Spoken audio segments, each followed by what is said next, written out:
I know my parents love me, stand behind me, come what may. I know now that I'm ready because I finally. I forgot Marissa Tomei was in this. I forgot. 2, 3. Okay, did they change the theme songs, Orlando? Yeah. Okay, it's Orlando Jones, who is They did. one of the funniest people you're going to see, and you can see him at Comedy at the Carlson tonight for 2 shows, tomorrow night for 2 shows. Get tickets to this. But Orlando to me is so much more than someone who's just funny. I appreciate it. No, I the way I saw it was because you were writing for this show.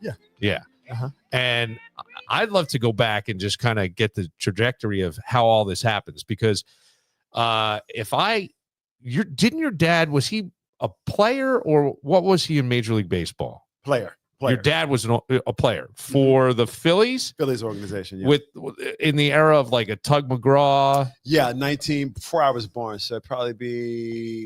See, he was in Long Beach at the farm team. I think probably in 65, 66 or something. Okay. And then went up to show in 67 and then got hurt. And then I was born and then he wasn't at the birth. So, my mama was fit to be tied. Sure. He showed up a couple of days late with a baseball uniform and she was like, this Negro ain't playing no baseball. 2 days late. You in here with a baseball? I know he did. I know you did. One of them situations. So my mom was like not having baseball under no circumstances. Wow. So what was that like playing? Because to get to the you know how good you have to be to suck at any major league level, right? I always say that about the NFL. I know guys who have had a cup of coffee and I go, do you know how good you have to be for everybody to go, that guy sucked? Right. So your dad makes it to the highest level that you can play. Yes. And what was that like for you growing up with that? I mean, so every male in my family played professional sports. They either played professional football or professional baseball. It's really the family business. Really? So the expectation was that I would go on and be a professional. Basketball was the game that I liked, so they assumed I would be a professional basketball player. I was an All-American. I played with Kevin Garnett, Nike All-American, BC All-Stars, all that madness. So I said I was going to go at 18 to California. And my Uncle Larry and my Uncle Lamar called a family meeting to discuss it, of course. Okay. So I walked into Lamar's house. He said, hey, sit your black ass down over there. Your dad is saying, Larry, okay. Your dad is saying you moving to California. Hey, what the fuck your dad is saying? Your dad is saying you won't be an actor. That's what your dad. Now everybody know Hollywood play the white man and sports play the black man. So unless you one of them Hollywood boys, why is you going to California?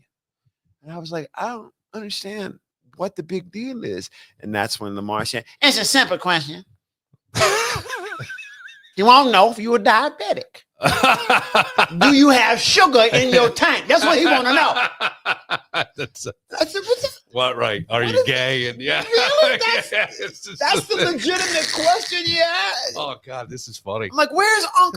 And Unc was our one uncle, 6'6", 240, looked like they carved him out of stone. Gay as the day is long, in no way effeminate, and had knocked out every one of them with one punch. Yeah. To which they said, well, he ain't here right now because he had, he had chiropractor. He couldn't make it here.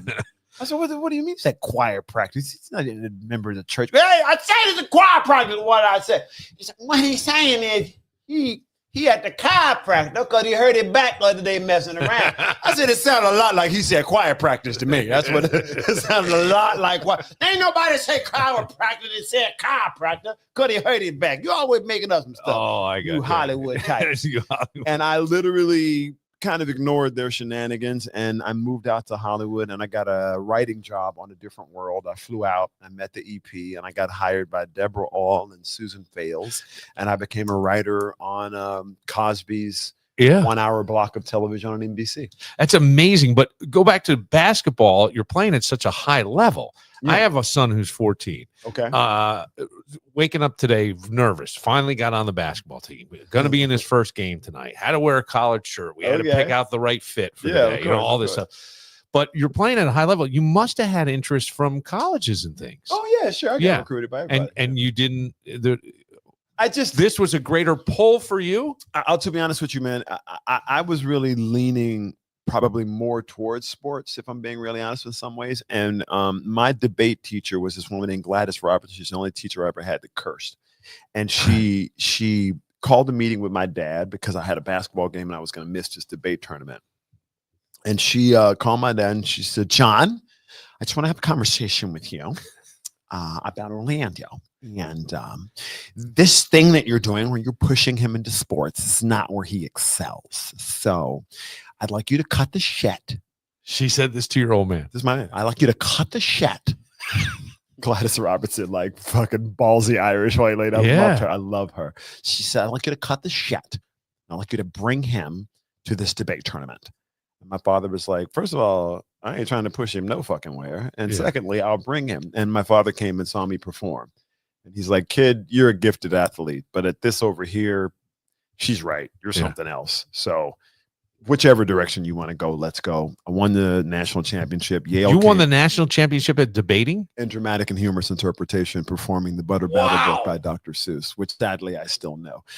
So once it's ingrained, it's ingrained. Dude, you can't. I go do it at schools because it's you know, it's on the last day of summer, 10 hours before fall, my grandfather took me out to the wall, where for a while he stood silent. Then finally he said, with a very sad shake of his very old head, as you know, on this side of the wall live the Ukes. On the far other side of the wall live the Zooks. And it's high time you knew. And the terrible, horrible things them Zooks do. Because in every Zook house and in every Zook town, every Zook eats his bread with the butter side down. But we Ukes, as you know, when we breakfast or sup, spread our bread, Grandpa said, with the butter side up. And it goes on as he describes nuclear war and the choices that we need to make. Yeah. He won a Pulitzer Prize for it in 1984, and I won the national championship. That's amazing. Wow. Yeah. Wow. So maybe that's someday kind you of can my have journey. that impact on a student as a substitute. I don't think so. I don't think so. I don't think so. I don't think I ever. Shots fired. But Red Hots or White Hots? But this is where, like, to me, I was thinking of there are a lot of comics that have tried to go into acting or have gone into acting, right? And they do. There's typecast. I think Kevin Hart for most part, a little bit typecast. Yeah. But then there were guys like Robin Williams. Sure. And if you knew his background, he was Juilliard and all that stuff. 100%. And I would say that you're of that cloth to me. Yeah. Where you really, I mean, you're a storyteller. You bring these characters to life. I mean, we can go anything from The Replacements, which was hilarious when you meet the players and you find out who the cop is. And deal. You know, that whole thing is so funny. Franklin. Yes, Clifford Franklin. And, but I think there's even an independent film that I read about and I have not seen and I would love to see, Till Death Do Us Part. Oh, sure. Yeah. Recent one. Yeah, absolutely. Action movie. Yeah. Yeah. But even there, like those are not roles that you would normally see someone who has the comedic chops that you have do. Yes. For me, it's always been about varying the type of storytelling as an entertainer. And frankly, my superpower was that I could become anybody I wanted to become. That was as an actor. Yeah. Most people play themselves. Yep. Right. They just play a version of themselves no matter what. De Niro's been doing that forever and ever. Yes. And ever. And Will Smith is always pretty much a version of him. And Denzel's always pretty much a version of him. Ben Affleck. They're always a version of themselves. Yeah. And I thought that's kind of like lazy to me to a certain degree. Okay. Because a lot of times when you're playing characters, like characters have very specific proclivities, tics, secrets. And I think that the characters resonate more when the audience can lose themselves in and see themselves in the character. Sure. As opposed to just seeing your ass all the time, you know, reading the lines and collecting your check. As an actor, to me, it doesn't go deep enough, really. It doesn't take you out of it. So that's a deep artistic. It is that's what the art form really is. Whereas stand-up is a monologue. And that's about how honest can you be? Like how much bullshit you can rally, you can placate the audience, right? You You can play the game. You can Yeah. play the man game or whatever the game is that you're playing, right? Or you can get really real about life and try and get down to its essence and use the last bastion of free speech Yep. for what Yeah. it was meant to be used for, which is to fucking connect us, Yeah. right? Or you can use it to push rhetoric that divides us. It's easier to push the stuff that divides us. It's harder to be honest about your own flaws and your own shit and find a way to laugh and connect us all. Is that in the your room. attraction to comedy? Yes, that is 'Cause, my yeah, attraction. I always thought comedy was the greatest. I've said that I think that some of comics today are modern day philosophers. That's always what it was. That's Yeah. what Carlson was doing. That's what Fox Carlson was doing. Yeah. That's what Lenny Bruce was doing. That's what Yeah. Shelley Berman was doing. Yeah. Yes, that's what it is, Yeah. right? I really think that, and it's a way to make it more palpable is to bring laughter. That is correct. And we see the flaws in ourselves. And I always like when I leave a show that I leave almost thinking a little bit. If you didn't, then You they know what I mean? slang some jokes and you paid your Yeah. cash, but you didn't get nothing to talk about on Right. the way home in the car with, Yeah. and you ain't get nothing to chew on later. Yeah. So why were you listening to that monkey? They didn't give you anything. What the, We got to write you a better set. you know? I think so. You know? I need some help in that department. Shots fired. Yes, they have been. Fired again. But when did you know you were funny? Because that's the thing is like when you've got a whole family of athletes and people to be able to do this, you've got to have that inner confidence that I can.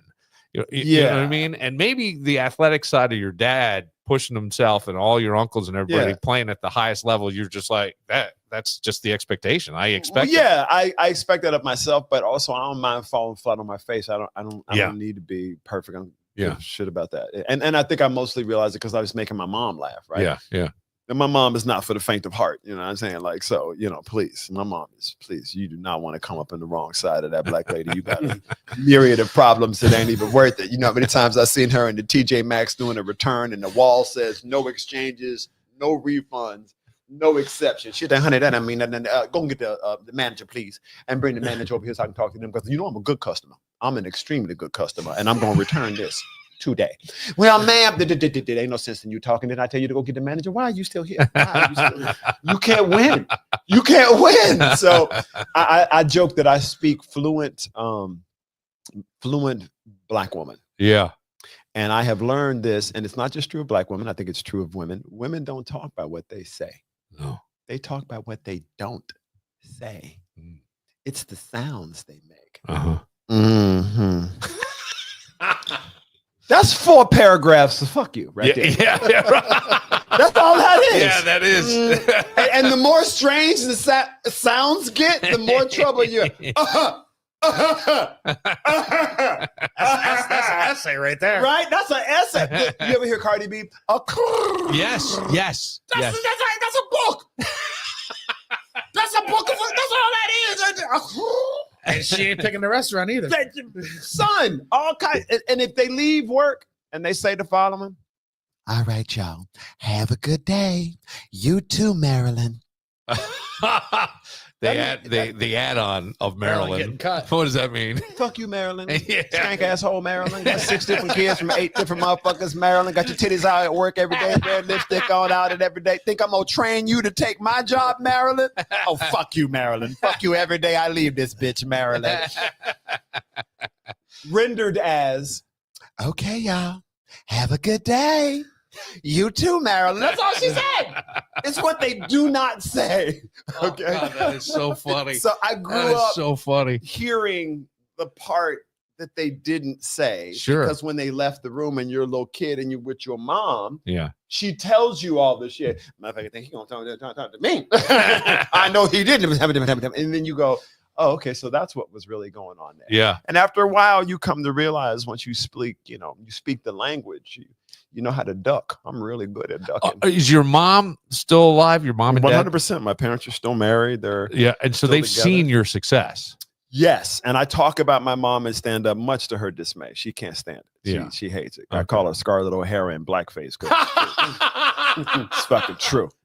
Okay, it's all sweet and syrupy with fucking knives underneath it, man. Well, that's Ooh, it's a look at southern you. thing. Where'd you grow up? Born in Mobile, Alabama. Grew up in Greenville, South Carolina. Tallahassee, Florida. Orangeburg, South Carolina. Yeah, okay. Because Yeah. my son just moved back with me, and he was in Athens, Alabama, Oh, outside sure. of Huntsville. Yeah. Yeah, which no, is more exactly northern what it Alabama. Yeah. So you were down more of the south on the. Yes. On the Yes. coast, Yes. yeah, Your son's down there in the real LA, Lower Alabama. Yes, he would. Well, he's back here with me now. Ah. Yeah, Okay. he yes. did. He was was there for rescued. 4 years. 4 years.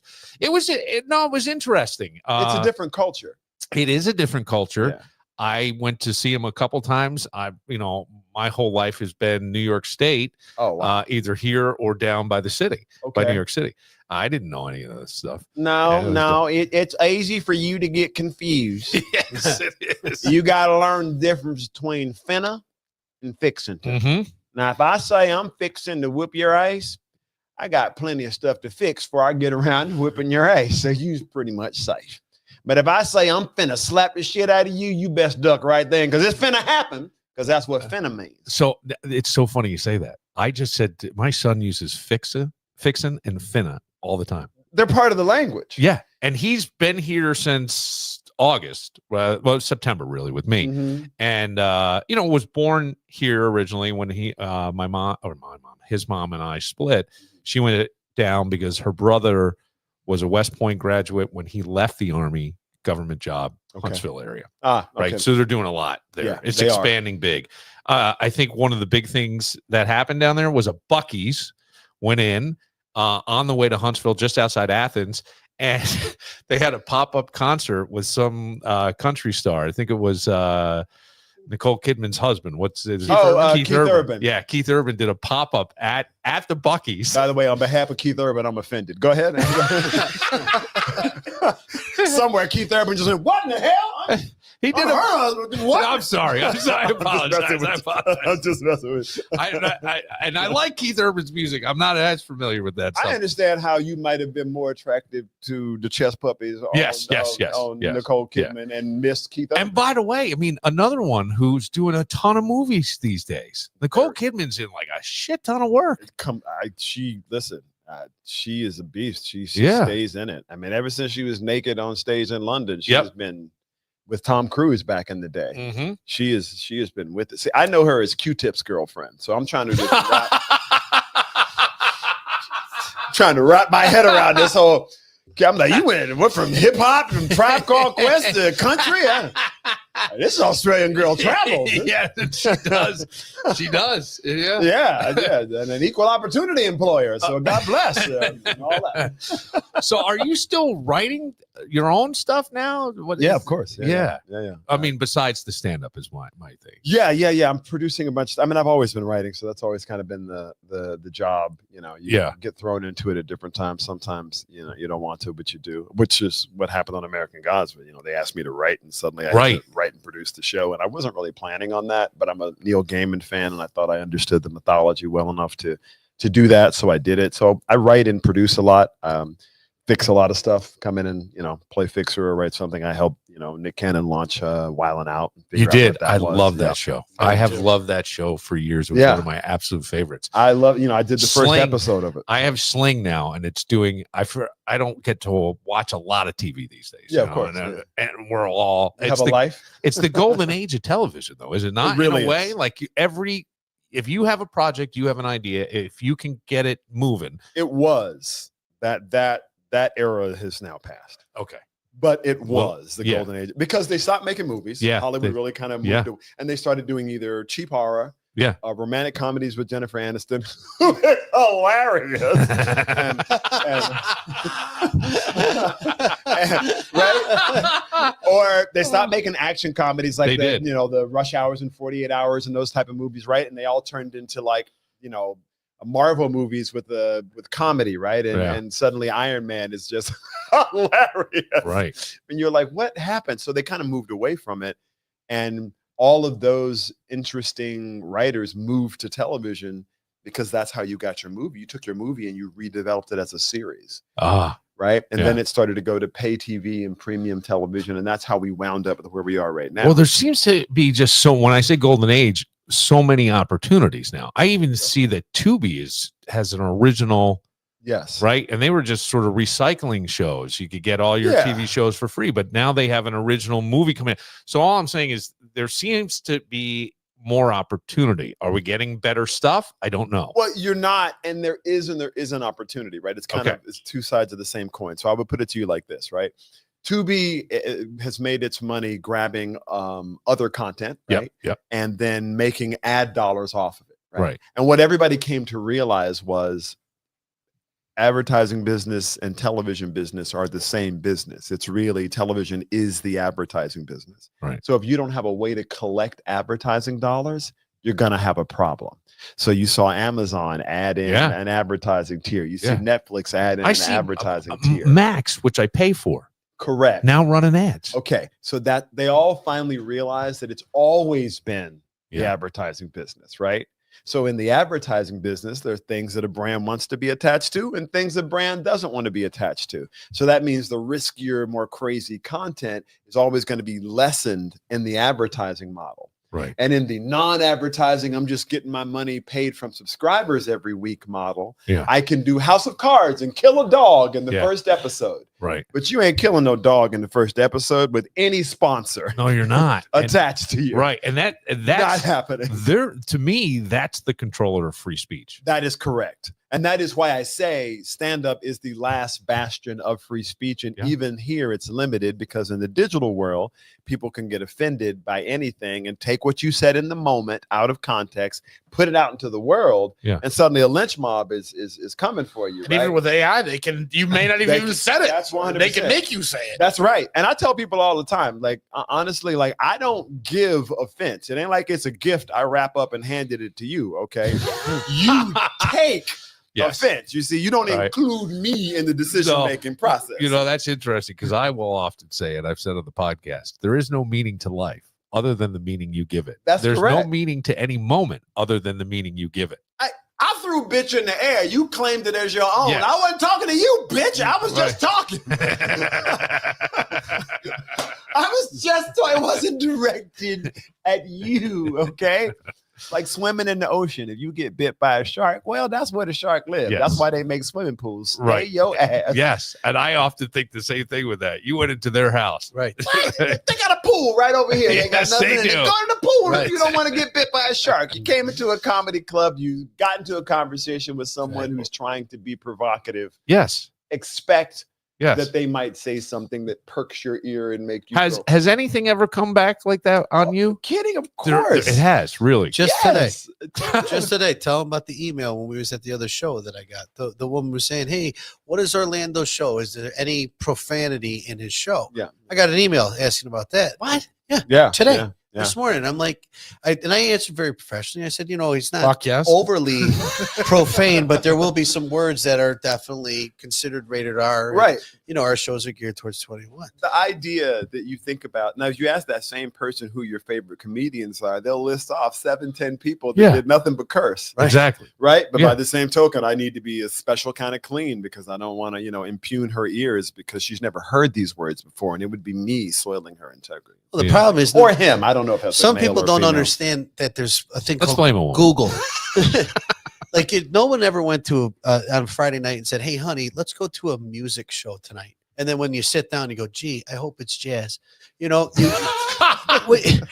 I'm saying? Yes. Comedy needs to be genrefied, and it takes you to actually go to Google and say, "Who is this person?" Yeah. I mean, the greatest quote of all time is Lenny Bruce, and comedy does not need to be polite. No. It's not meant to be. It's your job to whether the you funniest want to go stuff or is not. pointing out the absurdities and the wrongs, The right? observation, And how absolutely. we act. I mean, I still think All in the Family is one of the best shows. I'll see clips of that only because you're showing the absurdity of somebody thinking, right? The way they thought it was we all knew somebody. Carol O'Connor, brilliant actor. Yes, and we all knew somebody who was that way. 100%. And that's what made it funny because and we got to see, and maybe made a difference. And we went, oh shit, I don't want to be that guy. Right. My thinking's flawed. The funniest part about this show is that's what they thought they were doing. That's what Norman Lear thought he was doing. And then they realized that wasn't the case. Most people just agreed with it.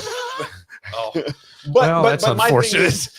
Yes and no. Yes and no. I am of the opinion. I enjoy the fact that I think people are entitled to their own opinion, and they really don't need to agree with you, right? And they can hold views that you disagree with. Like, who gives? I mean, really? Like, if we can't do that, like, hey, listen, there's somebody in your family, and in yours too, that falls into a category. Oh yeah, that somebody else would think that they were less than. Yes, because of their views. Yes, but that ain't how you know them. No. You know them as the person who loved you and cared for you and took care of you. Right. So which are they? The one who actually was there for you, or the monster that this stranger says they are, right? Yeah. And we all have that, right? But we don't act like those people have a place to live in anymore. And I believe that they do have I love those people, right? I tell people all the time, I love racists. Please. I think racists, I do. Look, listen, I know plenty of people who are kind of racist, but that don't mean they're bad people. And racism, I believe, is misdiagnosed. This is just my belief. Okay. Yep. Racism is an extra benefit you get. Racism does not mean you're an asshole. It means you get this extra benefit because you're this. You're white, so you get an extra benefit. Oh, yeah. Yeah. That's all it is. No. It doesn't mean you're a bad person. It doesn't mean you're a jerk. It doesn't mean anything to do with your character. Yeah. But now people have made it into this word where you say it, and now it's this label you get. You're like, I don't want to be racist. Like, be racist. You didn't ask for the benefit. Yeah, right. You never, not a white guy in this room was born and was like, give me this extra benefit. Yeah. Or there's going to be hell to pay. Not a single one of you asked for it, right? But you got it whether you wanted it or not. I can tell you I got it. And I'm more aware, maybe hyper aware these days. My brother-in-law his dad was the diplomat from Somalia. Oh, okay. So my niece and nephew are mixed. My sister is Irish like me. Biracial. And very, very worried about little things. There was a time in preschool. We're going back, little kid. Mm-hmm. He would strip off all his clothes and be naked. And my brother-in-law would pick him up and was very upset because he said the rules are different. My mother was like, oh, it's laughing. It's a little boy. It doesn't matter. It's okay. And he goes, no, the rules are different. The rules are different. All now, of that's true. Yeah. See, that's shit when you talk about, because I think people get offended and angry when you say white privilege. What the fuck do you mean white privilege? I have to work. I sacrifice. Right. No, white privilege is that I could take that shit. I could take my clothes off and then everybody goes, look at the cute little toddler. Right. Or the fact that you do something and you're seen as somebody's son. Or, So you're seen as a human, whereas somebody else do something and they're seen as not. Right.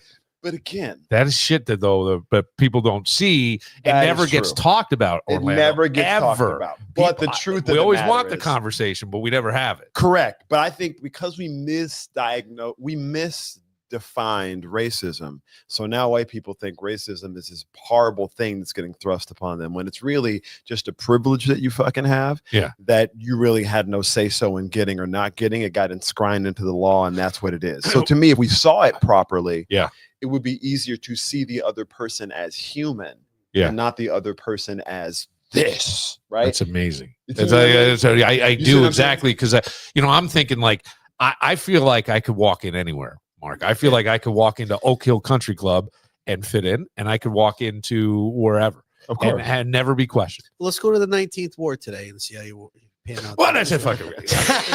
But I'm saying in my bubble. No, but in my bubble, right? In my bubble. I get and that's what I'm saying. But you're right. At the same time, there would be that I wouldn't fit in. But those are isolated places, right? Yes, the vast 100%. Majority of the world, you straight. You're good, right? I have to be more conscious of what that is, but it doesn't mean that I necessarily can't go. No, and here's the most important part, right? No matter who you are, you got to cross the bear. Okay. Trust me. Okay. Kids in Gaza got to cross the bear. Different. Like kids in Somalia got to cross the bear. And right now, rich kids in Los Angeles who just had their entire lives burnt up, right? Yeah. Say what you want. They might be rich kids who had to move to their second home, right? But that sucks. It doesn't mean that they're not going through something, right? But you got to see people as human, and you can't see all the shit around. Where do you live, by the way, since you brought up the fire? I live in Joshua Tree in Beverly Hills. So I left the fire still burning and came here. Okay. Yeah. I just want you to know. Close to your home and all? Oh, yeah, I could see it. Yeah. No, well, because we talked to Slayton the other day. Oh, yeah. Yeah, and it was like 12 miles from Bobby's house. Is what he was saying. He came close, and he said he's up on a canyon where the winds at times can hit 60, 70 He miles said an hour. it was like hurricane winds. Yeah. That's what I'm on the 17th floor of a high rise right on Wilshire and Beverly Hills, and I can literally see it. And the winds were 100 miles an hour, faster than the Santa Anas normally are. Yeah. And look, a fire started, and then it burned up one of the ritziest places in town, and now those folks. Well, the crazy thing is, like, I mean, even with the fire hydrants, the thing, you're not expecting an entire neighborhood to burn. A house, I got it. But think about it. There's been a drought in California for how long? 25 years? We've been talking about the drought in California? Okay, all right. These sons of biscuits didn't bury no power lines like y'all do here. All right, this is what I've been saying. Okay, they didn't bury nothing, right? They got it all up above. Okay, SC&G left the power on, even though they knew 100-mile-an-hour winds were coming. And what did those 100-mile-an-hour winds do? Knock over those. They knocked over the power lines. And what did they do? They fell in the brush. And what happened? The brush is a drought for 25 years, and then a fire happened. And guess what stoked the fire? The wind. Yeah. And then it blew and burned and blew and burned. Now, that's not really a politician's fault. That's really more Mother Nature. That's how it happened. It wasn't a guy eating a cat. Yeah. Started a fire with the thing. No, that's how the Hollywood fire started. Oh. That was the dude eating the cat. It wasn't. It was reality. Yes. It was real life. The guy eating the cat was in Hollywood, and he was like, "This cat is delicious, but it would taste better if it was more charred." So he started the fire and set Hollywood on damn fire. Okay, because there's arson, right, and Mother Nature. Yes, there is. There's both. But I've wondered. Look, power lines are still above ground here too.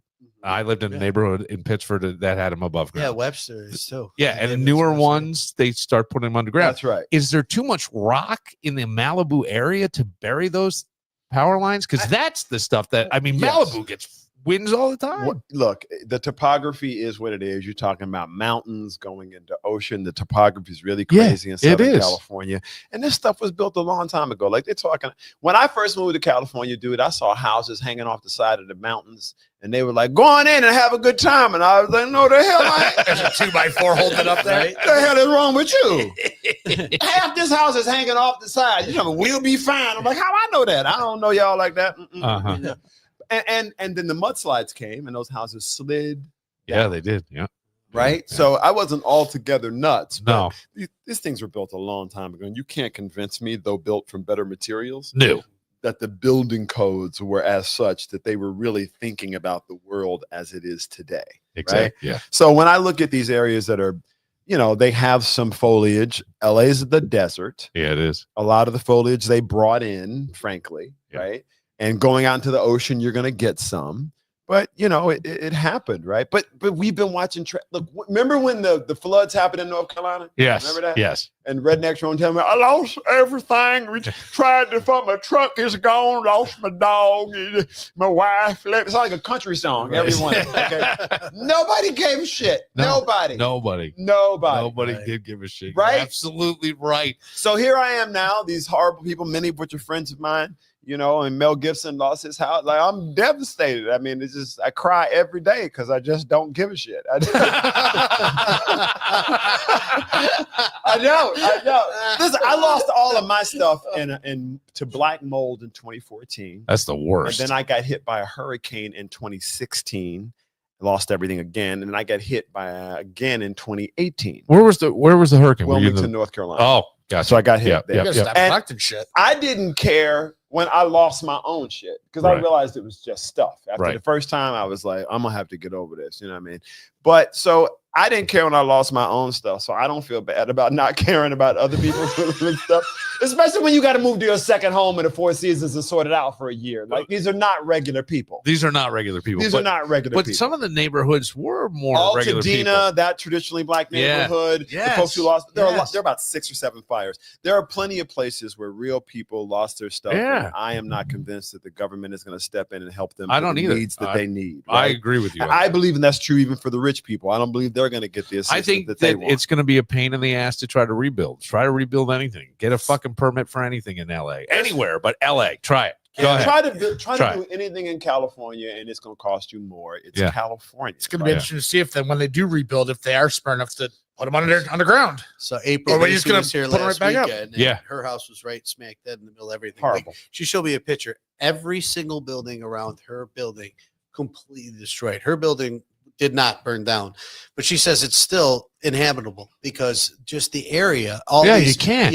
She's like, you're not even going to be able to go into this area. No, the ash is everywhere. 2 years. After, Oh yeah, there's a lot of. She's like, and there's nothing in that apartment that I own that's going to be good. It's all No. going to be saturated with smoke smell. All my clothes, Water. everything. She's like, I'm not even going back. It's gone. She's like, it's gone. That's amazing. It's gone. My parents' house burned down, but it was just their house. And what you lose isn't the stuff. The stuff you can replace. That's Like correct. you said, you can get plates, you can get the couch, you can That's get right. what you can't replace are all the pictures, the memories, Right.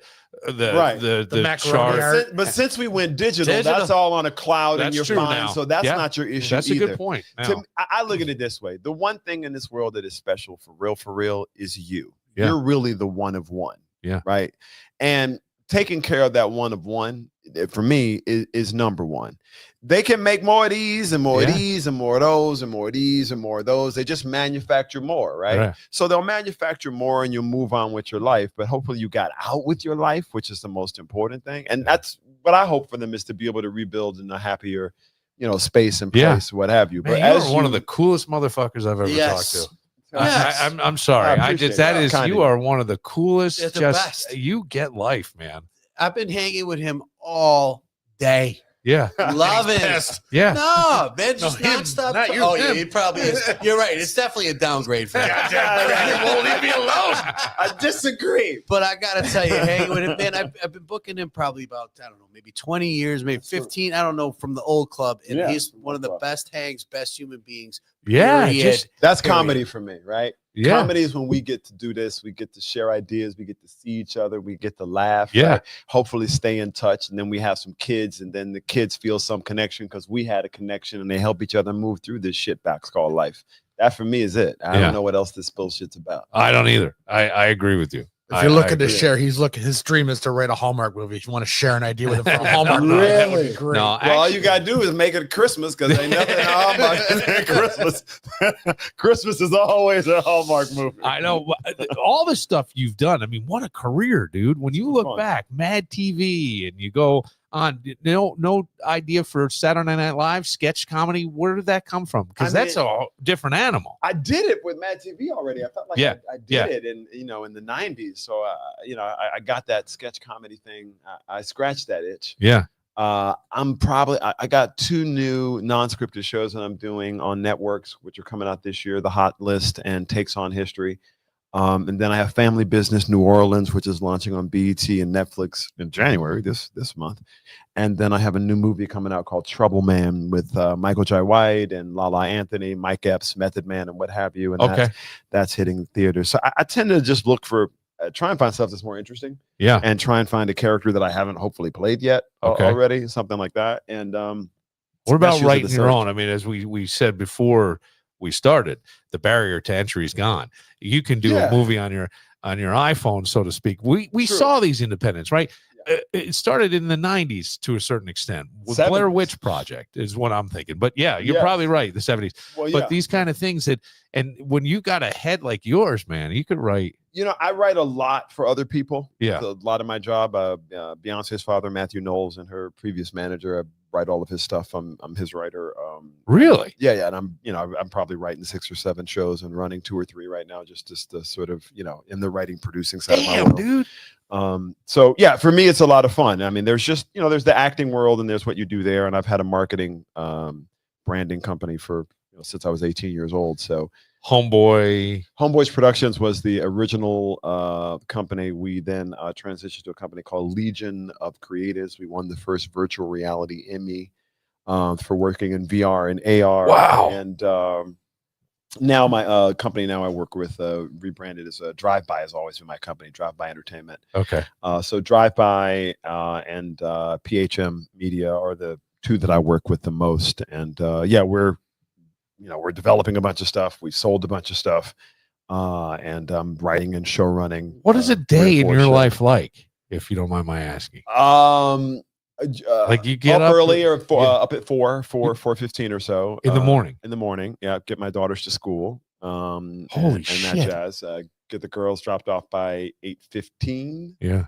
Usually my youngest, and then I'm usually rolling calls from 8:30 to 10:30, and then I have to kind of sit down and write, depending on what deadlines I'm on, probably until around 2:00 or so. Pick the girls up from school, get them back and settled and doing their homework and whatnot, and then 5:30 get dinner ready and whatnot. Girls go to bed, and then I write from probably about 9:00 until midnight or so. And then you get up again at 4. And then I get that's my. Did you write all this shit down, Captain Outlook? Yeah. Because Well, hang on. you can't figure shit out. You can't figure shit out. No, but here's He's writing 7 shows. No, he's running but 2. here's You the can't thing. put a Like, shit okay, podcast so I out. just read an article that was fucking up my head a little bit Okay. about how important sleep is. Yes, and that you can't get caught up on sleep, and that you really need the 8 hours and stuff. So I've been trying to do that, but I feel like if you really got a motor, you can't sleep. Look, I after 4 or 5 hours, I'm just gonna wake up. It just kind of is what it is. That's just my body. Yeah. And you got to factor in that I'm vegan. I've been vegan for 37 years. Okay. I'm gluten free. Okay. And I'm starting to believe that all that helps tremendously. I don't eat nightshades, and my body's pretty much still. I still feel like I'm 18, nightshades 19. means doing things like tomatoes or yes, eggplant, peppers in particular. Peppers, really? Yeah, because they're inflammatories. That's why Tom Brady was always talking about him and Giselle never eat peppers. They wrote a whole book about it. Yeah. It's because peppers are inflammatory. You got it for Christmas. I did get it for Christmas. It's on the nightstand. Well, when you get around to it, man, dude. Yeah, so it's no nightshades, right? Yeah. Because of the inflammatory. So I've been doing that for 37, 38 years. So I have a lot of energy. That's just my natural energy thing. And when I get tired, don't get me wrong, I'll just shut it down and sleep. But it's scheduled. And to be fair, I have a team. Yeah. And they keep me organized. Yeah. And the luxury for me is do you have a partner? The girls, you're doing it all yourself? You single parent? No, I'm single parent. Me and my ex are divorced. Yeah, so we share custody it's a lot. of the girls and everything. That's a lot. And then of course, if I don't have the girls, then it changes. I'm just hanging with my girl, and I've got all day to work on those days. So with my life being that way, and wanting to be a super involved parent, because my daughters are my life. Like I love them. They're hilarious, but they're amazing. How old? 8 and 14. Oh, perfect. Dude, the best. Perfect. The best. I remember moments that I'll never forget. I remember coming home from Sleepy Hollow. We work nights on Sleepy Hollow, and I pull up to our house, and in front of the bay window is my daughter, and she's standing on a chair in the dining room giving me the middle finger. It ain't even 7 o'clock in the fucking morning. The minute I did bitch and lost that, bam! I close the door. I walk up to the house. Fix it or finna? Finna whoop some ass is what's about to happen. She comes off the chair and she goes, "Daddy, I cut my finger." She's holding the middle finger like that. And I'm like, of course I do. Oh, boo boo. Yeah. Daddy gonna make it better. I pick her up, I kiss her, I take her into the kitchen. My ex-wife is standing there. She goes, "Put her down right now." I'm like, what the fuck is happening right now? Why are you so mad? She goes, "Your daughter told me to kiss her ass this morning." Okay. And then she heard you pull up in the driveway, and she went and pulled out a chair in the living room and told you to kiss her ass with the middle finger. And then you came in and she lied and said she cut her finger and made you kiss her ass again. That's a smart kid. And she said, "It's funny, Daddy." Yes. And I went, "You're right. It is funny." And that's when I knew I was getting a divorce, because my ex was like, "That's not funny, you son of a bitch. This disrespectful." I'm like, okay, but it is funny. You getting any of that 14-year-old teenage sass though? Yes, but I welcome it.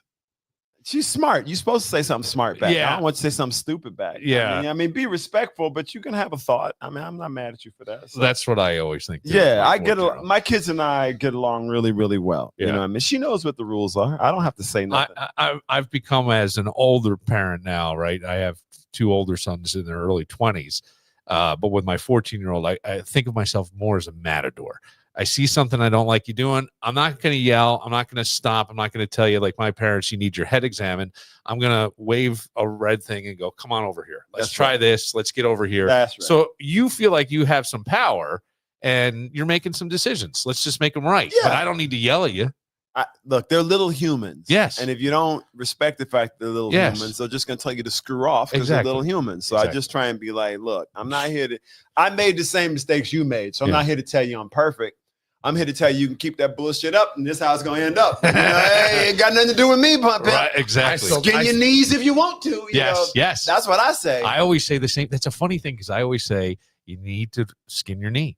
You to learn. You need to hit. It is so. Listen, if my ex-wife had skinned her knees, she wouldn't have been the pain in the ass that she was. Then she married me, and I covered up all the problems. So by the time we got divorced, she was talking like she was a genius, and I was like, "Bitch, you ain't had a job the whole time we known each other. I don't know what you're talking about right now. You spend money. That's what you are very, very good at. That I didn't stop you from a career, right? But you've never been allowed to skin your knees, right? Yeah. So I was like, "Yo, go skin your knees. Go figure out. Go." Go fall down a couple times. Right. Well, I still just whooping asses. Works for me. Everything from the Gangster with that. 7-Up commercials That's all my the way favorite. through Orlando Jones. Catch him at the comedy at the Carlson.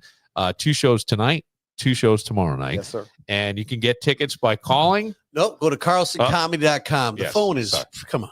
Yeah, Free we're all story. days. All days. You got this Well, get it computer. because these shows are going to sell out and you're going to miss out because I don't know this for a fact, but I would think that you're going to leave there feeling better than you walked in. He killed hope so. last Yeah, night. I mean, yeah. Every single person last night was gut wrenched, bent over in their seats. Yeah. It's great. The guy is. I did an hour 20 last night too, so I'll probably be a little shorter. Yeah. When people come out and do the Thursday night with me, I like to give them a real show. So I did an hour 20 last night. I'll probably keep it tight. The first show will definitely be probably 45 to an hour, but the second show, we mess around. Who knows how long? I've got like 3 hours of material, so I don't really need to. One of the most talented human beings you're going to see. Go check out Orlando. Certainly a pleasure to meet you, man. Thanks, man. Really Thank enjoyed you guys for talking to you. Yeah. We will wrap it up for Kevin Muir with some funny lines in there picking at me. It's easy. Well done, for Kevin. Mark Ippolito. Do. And, of course, for Orlando. Go catch him at Comedy at the Carlson. I'm Bill Moran. We'll see you tomorrow. I woke up in a hotel, didn't know what to do. I turned the TV on, wrote a letter to you. The news was talking about a dragnet up on the interstate. Seems they were looking for a Cadillac with Tennessee plates.